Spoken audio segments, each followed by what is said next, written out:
તમને right સાઈડની નળીમાં pregnancy છે. પણ બાળક તો ગર્ભાશયમાં બને ને, તો ગર્ભાશયમાંથી નળીમાં કેમ જતું રહ્યું?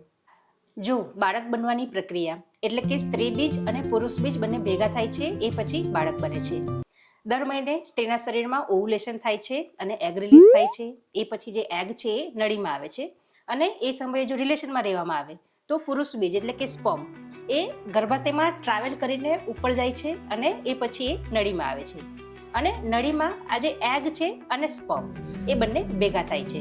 તો આખી જે આ ફર્ટિલાઇઝેશનની જે પ્રક્રિયા છે એ ફેલોપિયન ટ્યુબ એટલે કે નળીમાં થાય છે.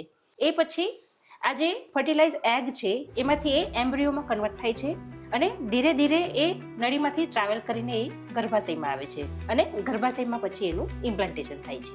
હવે કોઈ કારણસર આ જે એમ્બ્રિયો છે એ નળીમાં આગળ વધી નથી શકતું અને એ નળીમાં જ અટકી જાય છે.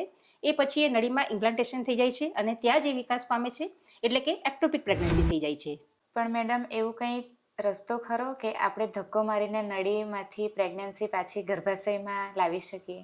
ના, એવી કોઈ પણ દવા નથી અને એવી કોઈ પણ સર્જરી નથી કે એકવાર ઇમ્પ્લાન્ટેશન થઈ જાય એ પછી આપણે જે ગર્ભની જગ્યા છે એ બદલી શકાય.